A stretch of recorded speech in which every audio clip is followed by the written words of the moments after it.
developed our draping method to accomplish three goals. 1.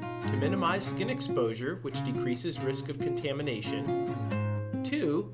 To provide a continuous sterile field. And 3. To ensure flexibility in covering different sized patients and different anatomy, while standardizing for ease of pack preparation and inventory.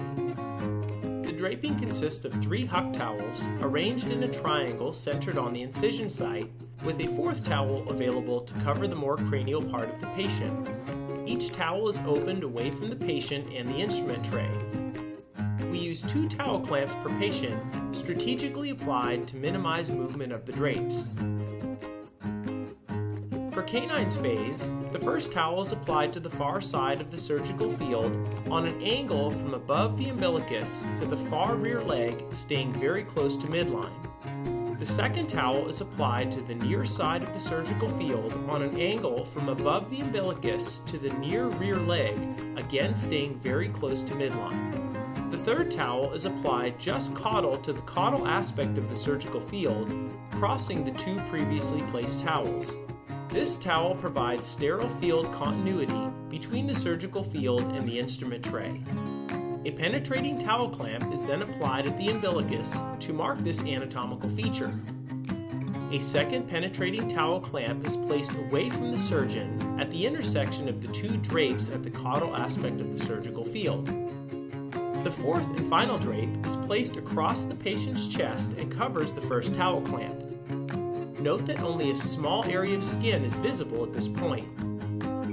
If it becomes necessary to extend the incision past this area, the towel clamps and towels can be easily arranged to permit increased access. With feline spays, the same draping process is used for the towels: far side, near side, caudal to the caudal aspect, and across the patient's chest, but non-penetrating clamps are used instead. If the patient is not intubated, be sure this 4th drape does not cover the patient's nose and mouth.